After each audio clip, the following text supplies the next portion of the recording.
Good afternoon, everyone. My name is Art Alvarez with MortgageWorks. Welcome to this week's Mortgage Minute. I want to say happy Halloween to everyone. Of course, if you're the Yankees or a Yankee fan, then it's more like a haunted Halloween, given the game last night, the end of the World Series, where the Yankees, after pulling ahead quite a bit, exhibited some epic failures that caused them to lose the game. And, that's part of why baseball is probably my favorite sport. It's a game all about failure. When you think about the fact that the most revered hitters in the game, which, by the way, hitting a baseball is probably one of the most difficult things to do in all of sports, the best players on the planet hit in the 300s. That means they fail 70% of the time. So that's a unique feature of the game. And, the game is unique in a lot of other ways. For example, have you ever considered the fact that as with evolved team sports, it's about the only game that doesn't have a time clock? And how about this? It's about the only team sport where the defense possesses the ball.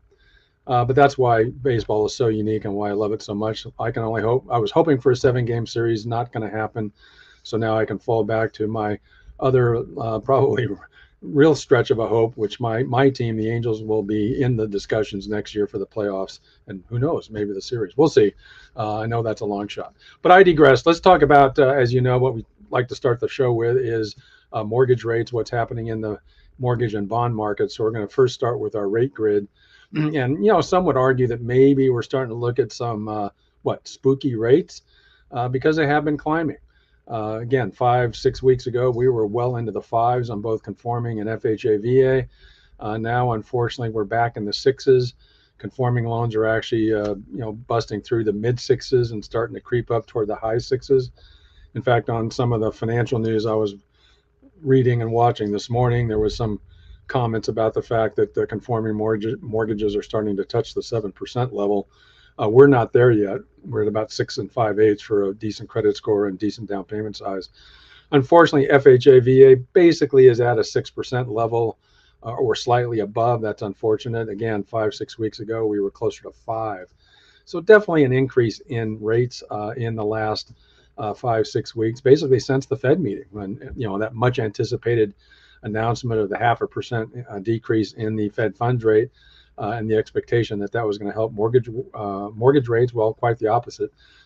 Mortgage rates have gone the other way. So why is that happening? Let's talk about, again, what's going on in the bond market. Jeff's going to pull up the chart for the bond yield, the 10-year bond yield over the last 5 days. And you can see that generally it has been trending upwards. That's not obviously what we'd like to see. Again, when you consider that back in early mid-September, that bond yield was down to around 360 or slightly below. So quite a bit higher, and therefore no question why mortgage rates have followed suit. This week actually was a interesting week in terms of economic data points. If you recall, the last couple of weeks I've mentioned how the economic data point calendar was relatively light. Well, this week, different situation. In fact, CNN called this week a fire hose of economic data, and I think there's some truth to that. Early in the week, a big number that came out is JOLTS, which thankfully didn't really jolt the market, but JOLTS is job openings and labor turnover. Openings were down again to 7.44 million. Just 2 or 3 months ago, that number was over 9 million. But what that reflects, therefore, is the labor market does seem to be cooling a little bit, at least with respect to this data point. But then a conflicting signal, ADP, which I've said before in this program, I'm not a big fan of ADP's reporting of job numbers because I think they can be highly inaccurate. And here's a good example, potentially. ADP earlier this week indicated 233,000 new jobs. Now, of course, ADP is a private payroll company. They're not, a government department that reports job numbers. But nonetheless, they reported a very strong increase in new jobs. Again, over 100,000 more than what was forecast at 113,000. But again, I don't tend to put a lot of credence in the ADP forecast because, again, they can be off by a wide margin quite often. GDP, which it was actually forecast to be 3.1% for the most recent quarter, was announced. It's up. It's a good number, I would say, generally speaking, but it was below forecast, 2.8. Again, maybe another mild signal that the economy is softening just a tad, but not substantially. The Fed's favorite inflation target, the Personal Consumption Expenditure Index, was released today, and both the year-over-year number and the core year-over-year number, core again excluding food and energy, there was a forecast of a slight drop in both of those numbers. In fact, what happened with the year-over-year number, it was actually at forecast, 2.1%. The core year-over-year forecast didn't have a slight drop. It actually was up slightly, 2.7% year over year versus a forecast of 2.6%. So the relatively good news is those numbers were not considered hot, and so the bond market did not react in a strong negative fashion. Yields remain relatively where they've been at all week. And again, you saw in that chart, we're right around 4.28, 4.29 on the 10-year bond yield. So all in all, the PCE release didn't hurt us any further, if you will, in terms of rates going higher. The big number, the big market mover, potentially, like last month, is tomorrow. That's when the federal government will release the job, we call it the jobs report. That's going to include a couple things. How many new jobs were added to the economy, and what the most recent unemployment rate is. What's forecast? 110,000. That's considerably below last month. Remember, what kind of blew open the bond yields and took rates much higher was 250,000 new jobs, when half of that was forecast. So again, this month, tomorrow, it's forecast 110,000 new jobs. Here's what's interesting. Remember that ADP number, a little bit higher on the chart, 233,000 new jobs. So you've got ADP at 233,000. Most economic forecasters are expecting 110 to be released by the federal government. So where that number comes out tomorrow morning could be a market mover. If it comes out at that 110 level, or maybe even less, that could be very helpful in getting bond yields to settle down, and therefore see mortgage rates get a little bit better. If that number misses the mark to the upside by a lot, we could have another situation like last month. And I hate to say it, but that 4.28, 4.29 bond yield could go even higher. I could blast through 430. We could have one of those days where it goes up a full, basis point, 10 basis points. We can go to 440. Let's hope that doesn't happen, and that number is relatively benign and frankly a little bit on the weak side. Unemployment rate also at 4.1% is forecast to be unchanged at 4.1% also. And then lastly, as just an honorable mention, if you will, Case-Shiller Index, it just came out this week. A new record high, like 15th, I think 16th month of increase in home prices. Again, nationally, we're talking a national index. But the pace of growth is definitely slowing. So home prices are still rising, but at a slower rate. And in fact, it came out at 0.4% increase over the previous month. And keep that number in mind, because we're going to end up touching on this Case-Shiller Index and what's happening on home prices as we go into the next segment, which is where I'm going to have a discussion about some feedback we got on our program from last week, when we did a pretty extensive discussion about temporary interest rate buy downs. And of course, that was here's a slide that was on our program last week. Wait and hope for lower rates. What tools can you use now to leverage what's going on right now? Is now a buyer's market? And if so, what are your options? So I discussed this in detail last week, with a particular emphasis on what I believe is a great tool to use to leverage the current market and current conditions, and that was temporary buy downs. And what's interesting is I got a reply from a particular viewer that I thought was really interesting, and so I want to address it and talk about it today. And in fact, here I entitled our discussion at the top there. Are interest rate buy downs the bomb, which is what I like to say? They're a great idea. Buy downs are the bomb. Or are they a short-term game of gambling and stupidity? Now, that's obviously some strong language, but I've got a thick skin. I don't take that personally. I think it is a valid interpretation that someone in the general public, a consumer, might conclude from my discussions from last week. And so I want to go ahead and share with you what this viewer, how they commented about my program last week and the points I was trying to raise. Here's one of the two messages that this person sent us. Here, this person says, the biggest concern is not short-term cash flow. It is long-term sustainable and predictable ability to afford the home without stretching with lower maintenance, tax, and insurance costs, and an opportunity for appreciation. Low prices and tax deductible higher interest rates are what do that. That's interesting. Higher. We'll come back to that. Not trying to squeeze every last drop of blood out of the rock that these overpriced homes and games of short-term buy downs provide. Get real. Now, I will tell you, this viewer did put a happy face right after get real. So I did take the comments as critical input, but friendly critical input. Now, let me share with you the other comment this person made about our presentation last week. What happens if bondholders force mortgage rates to go higher? Not only will you be stuck with higher rates, you'll also be stuck with a lower home price.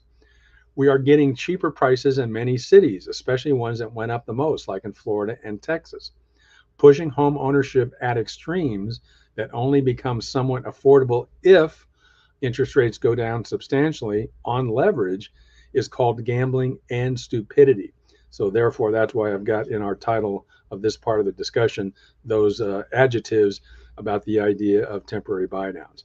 So let me go ahead and respond to some of these points, several of the points that this person did provide to us. And again, I appreciate this input and this perspective, but I think it's worthy of addressing some of these points because I think to some degree, nothing personal, I think this viewer maybe had misses a few of the points in my discussion about buy downs and why I think they're a great idea. So with that, I'm going to go ahead and give you some of my input. First of all, in terms of this viewer's obvious interpretation is that I'm pushing home ownership, that I'm somehow suggesting by using temporary buy downs that I might be trying to push people, families into the idea of buying a home when maybe they don't have any business buying a home at this point, either because of their ability to qualify or because the conditions aren't good enough to justify buying a home. But I want to first underscore a very important point. This is not what buy downs are for. It's not about pushing home ownership. In my comments where I've been telling people, if you've been on the sidelines waiting for lower rates, and why I think that's a fool's game, because we obviously haven't seen rates fall in a significant manner. If that's what you've been waiting for, I do suggest not to do that. And instead, if you are eligible and able to qualify for mortgage financing, I do think it's a good time to get off the sidelines and buy. But in doing so, understand that buy downs are, I think, a better tool for those of you who choose to get into the game and buy a home now, either because you have significant need to buy a home, because you need better housing, maybe you need to get out of an apartment where you're squeezed with a growing family, maybe you have to buy a home because of the fact you're facing a job relocation, you're going to move from one market or one city or one state to another. In those circumstances, that's not a case of me pushing you to buy a home. What I'm suggesting is if you're going to be entering the home buying market, consider a buy down a tool to use that I think will be a better financial tool for you. Now, remember, just last week, I think it was, we mentioned that existing home sales were at a 14-year low. But that also meant 3.84 million purchases occurred. There's obviously people buying homes out there. So again, my message is, I'm not trying to push you to use a buy down to get into a home you otherwise couldn't afford. I'm suggesting if you're going to buy a home, and if you're able to qualify at current mortgage rates, a buy down is a better tool to use than just simply asking for a lower price in your offer. The other thing that this viewer mentioned is, bondholders forcing mortgage rates higher. I put there a question mark. I think that's a little off the mark. Not really.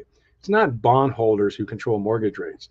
What it is, it's economic activity, it's inflation, it's deficit spending, and how bondholders, bond investors interpret that data and react to financial conditions.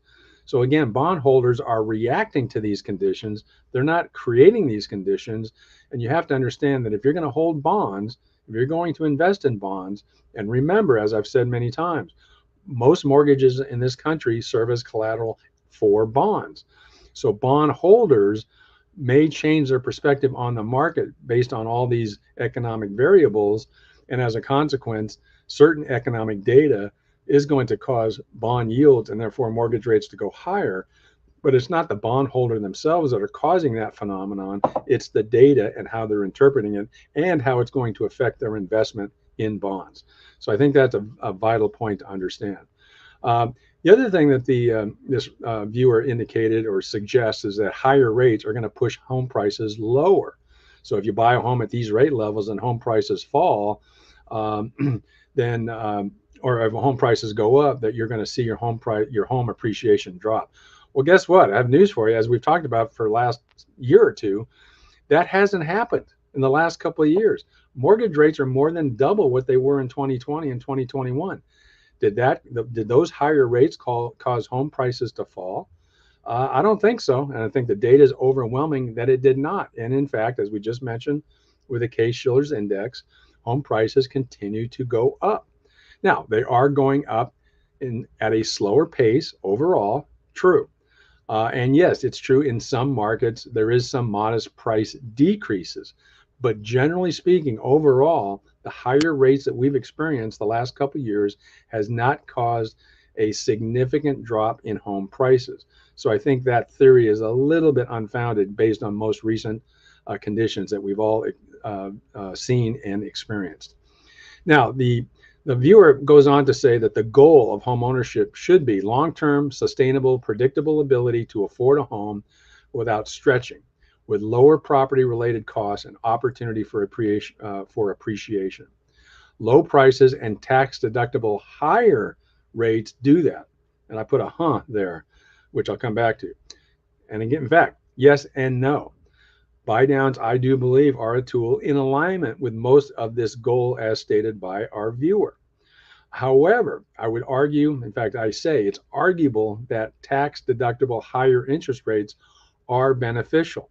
That reminds me of a notion that I first encountered when I first got into the business out of college over 4 decades ago. I can remember certain borrowers, even realtors representing buyers, would say, yeah, my client wants to get as big of a loan as they can at the highest rate they can because they want that mortgage interest deduction. If they've got a bigger loan amount, put less in down payment, they're going to enjoy a much greater amount of tax deductibility of the mortgage interest. Well, that's true, but I think that's a little bit flawed thinking. Why? Because when you take a higher mortgage amount or you accept a higher mortgage rate, is that really beneficial because of the higher amount of interest you get to deduct? I would argue no. Why? Because, as I put in the slide, cash flow is still king. Remember, even at a higher tax bracket, 25, 30, 35, 39% tax bracket, if you're going to take a higher loan amount because of the tax deductibility, you're only going to get to write off about a fourth, maybe a third of that higher payment that results from the higher mortgage amount or rate. You don't get deductibility for the entire amount of that higher payment, only a quarter to a third.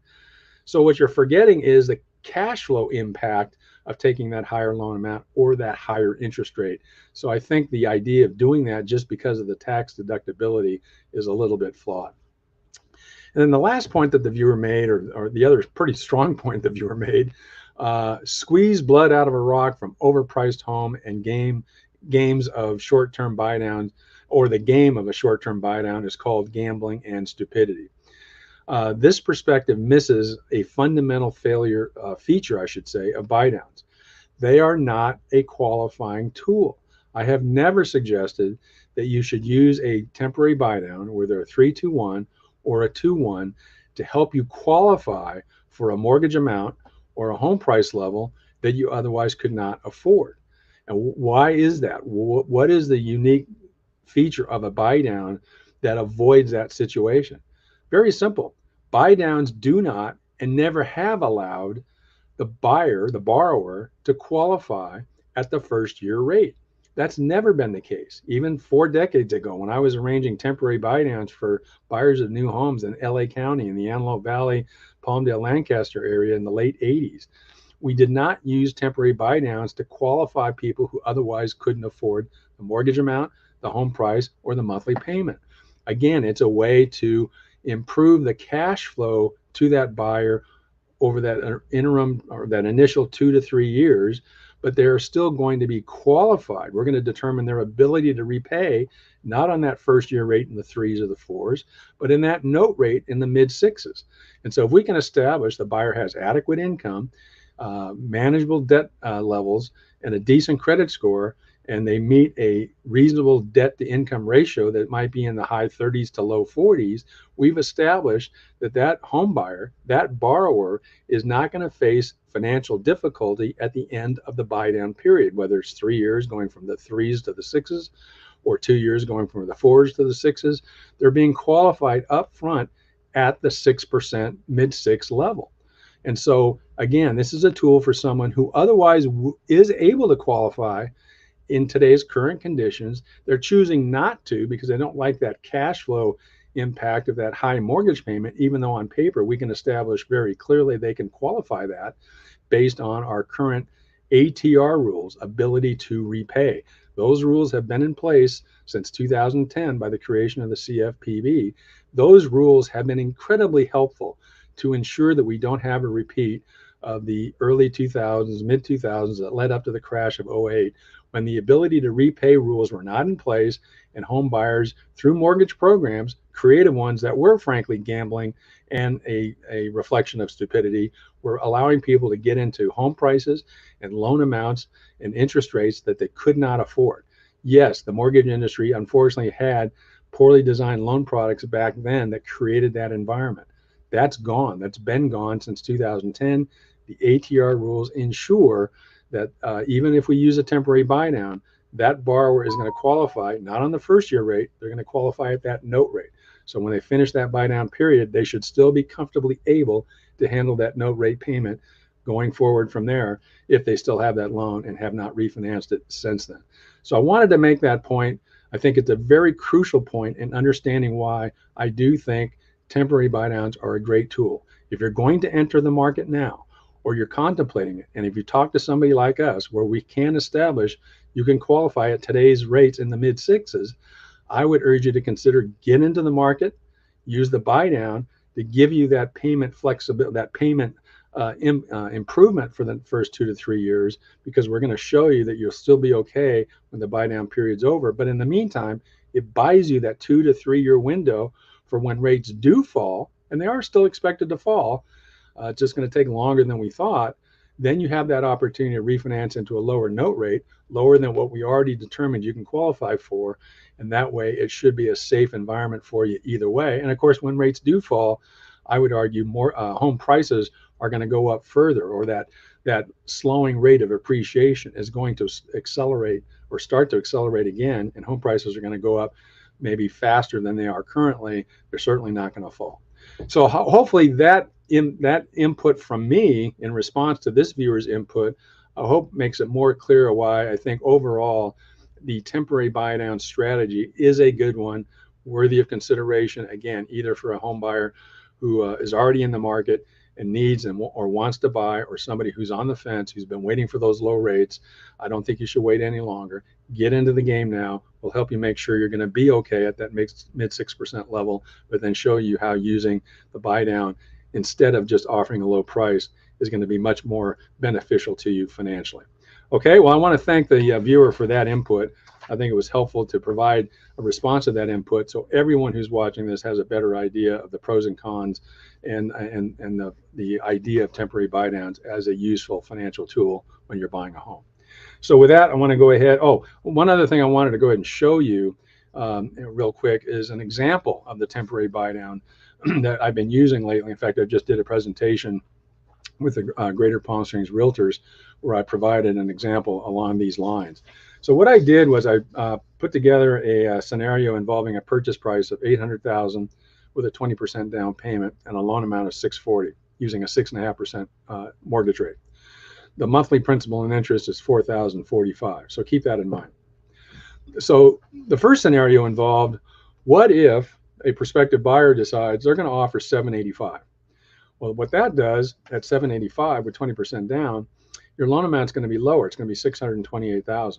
Your principal and interest is going to be $39.69. That is a benefit. It's $76 a month lower than if you made a full price offer at today's current rate of using a 6.5.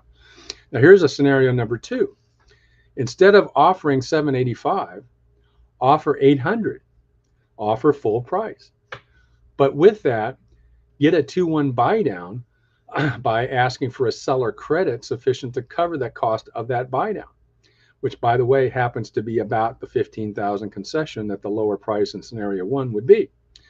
Your loan amount would be $640 with 20% down. But look at what happens to your P&I, your principal and interest. It's $32.42. That's $803 a month lower than the $76 a month lower payment if you got that $15,000 concession, not in a lower price, but by getting it as a credit to cover the cost of the 2-1 buy down. To me, that is a compelling thing to consider as the alternative of offering the $785. Offer full price, ask for $15,000, buy down your rate for 2 years. $803 a month the first year is tremendous. A lot better than $76, right? And the second year, it's going to be about half that, probably about $400 a month. That to me is very compelling. Let me give you another example if you're going to be more aggressive. In scenario number 2, let's say you offer $765. Well, that's $35,000 below list price. Your loan amount's going to be lower at 20% down, $612. Your principal and interest, $38.68. So yes, you do benefit $177 a month lower payment than if you offered full price 20% down at a 6.5 rate. Or instead, ask for a seller credit for $35,000, offer a full price of $800 with that request for a $35,000 seller credit. That's sufficient to fund a 3-2-1 buy down using that $640 loan amount with 20% down. Look what happens to the principal and interest. $28.74. $28.74 is $1,171 lower payment. Why wouldn't you do that versus just getting $177 lower payment from just offering $35,000 off the price? Take that $35,000 concession in a credit. Use it to subsidize your interest rate and your payment for the first 3 years. The cash flow benefit to you is tremendous. Again, we're still going to qualify you. Make sure your debt ratio is in a reasonable level and acceptable using 6.5 using the 6.5 note rate, and therefore the imputed payment that comes with that. That's how you're going to be qualified. But you're going to get to enjoy that $28.74 payment the first year. The second year, it's going to be your monthly savings is probably going to be over $500 a month. Third year is probably going to be around $350 to $400 a month. So the point of this is these are good examples of how, even though we're going to make sure you qualify at that 6.5% note rate, using concessions in credits from the seller to pay for buy downs, much more effective than just getting a lower price offer accepted. So hopefully that brings it even more clear to you why a temporary buy down, I think, really is the bomb. So with that, we'll go ahead and finish up with our closing question from last week. And here it is. I've got substantial liquid assets, but limited monthly income. To qualify to buy a home, I'm told that asset depletion can help. So how does that work? Well, I'm going to give you 2 different examples. First, the conforming approach. Again, conforming regarding Fannie Mae, Freddie Mac, the 2 quasi-federal mortgage agencies. The primary asset depletion option that the agencies allow are using what we call employment-related assets as qualifying income. Now, these assets have to be liquid and unrestricted. They have to be liquid, and you have to have unrestricted access. Usually, these assets are from a severance package or a lump sum retirement. That's why they have to be considered employment related. Then the idea is we determine what the net documented assets are. Now, what does that mean?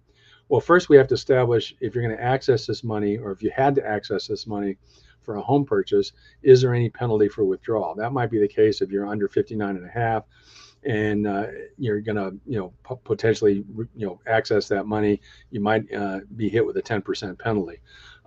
So that's what that's about. Taking that into account if it applies in your situation. If you're over 59.5, it's not an issue. Then we have to deduct what the projected down payment and closing costs are, and then also what are the expected post-closing reserves. That is how much money you have to show left over in your accounts after you complete the purchase. And that's going to vary depending on the type of property you buy, whether or not you own rental property, and so forth. So we deduct all that: penalty for early withdrawal, down payment, closing costs, and required reserves. Then we take that remaining net amount and divide it by 360. That's 360 months if you're getting a 30-year loan. Or we divide it by a shorter long term if you're getting a 20 or 25, 20 or 15-year loan. So we divide it by 360 for a 30-year loan, or a lower number if you're taking a shorter term. And that results in a monthly amount that's then used as assumed income to calculate your qualifying debt ratio. So that can be a pretty effective way to get you qualified when you have a whole bunch of money in this type of an account and you don't have a lot of monthly income from employment, or maybe at this point you're only on Social Security. This is an effective way to be able to still qualify for that conforming loan. Now, the non-QM space, as we call it, non-qualified mortgage, also has asset depletion. And it's a little bit, I guess I would say better in the sense that you have a wider range of liquid assets that can be used in this calculation. They don't have to just be employment-related assets like a severance package or lump sum retirement. And you can divide the net documented assets by a shorter number of months, generally between 60 and 84, between 5 and 7 years. Again, net documented assets are after penalty for withdrawal, down payment, closing costs, and reserves. And so with a non-QM approach, you can actually get a larger monthly qualifying income number to use for your debt ratio. But here's the trade-off. Higher down payments are usually required with non-QM, usually 20% down or more. And you're going to face a higher interest rate than a conforming loan. So you have to consider those trade-offs as to whether or not the non-QM approach of using asset depletion for qualifying is better for you in your situation. I'll leave you with one other option, another alternative that's not really asset depletion per se. If you're, say over 59 and a half, if you've got a substantial IRA account, a really good way to get you qualified if you have low monthly income to meet a debt ratio is setting up a recurring monthly distribution from the account. I do this quite often with folks in this situation where they may have very little monthly income. Heck, they could even be unemployed. But let's say they got $1 million in an IRA account. Well, what we can do is we can determine how much monthly income they need to meet a qualifying debt to income ratio. And then we have them set up a monthly recurring distribution from that IRA account that is high enough to meet that debt ratio after taking into account their other monthly consumer debt, car payments, credit cards, etc. Then all we have to do is verify they've received the first monthly distribution. Once that's verified, we can close the loan. Now, what they do after that, that's up to the borrower. I think in some cases, a lot of the borrowers will keep that in place because they really do want to take that distribution to help them pay for the monthly payment on the mortgage that they're about to incur. I do know some borrowers tend to think that after they get the loan and close, they may not keep that recurring distribution very long and instead pull money out of their IRA on a more ad hoc basis when they think they need it. But the point is, this is a very effective way to get you qualified, and a very, frankly, straightforward and easy way to get you qualified if the other asset depletion approaches aren't going to work for you in your situation. So hopefully this gives you some ideas. If you're in that position, you've got a lot of liquid assets, you've got low monthly income, you're trying to buy a house, these are effective ways to get you qualified. And so with that, I'm going to go ahead and leave you with our closing question for next week. Here it is, and it's actually a very good one, particularly since we've been talking about buy downs for the last couple of weeks. We recently obtained a mortgage with a seller paid 3-to-1 buy down for the purchase of a home. Will we be able to deduct the portion of the interest that the seller paid? Because remember, when you ask for a credit from the seller for a buy down, that money is going to be set up with the lender in a buy down account. So it essentially is prepaid interest for that mortgage you're going to get, but is being paid for by the seller. So if the seller's paying for that portion of the interest, do you still get to write it off? Excellent question. We're going to cover that next week on next week's Mortgage Minute. And my name is Art Alvarez with MortgageWorks. Well, I'll give you the answer to that question. It'll be on the house. So in the meantime, have a great holiday weekend, so to speak, with Halloween. Enjoy trick-or-treating tonight, and have a good weekend. And I'll see you next week. So long. Take care.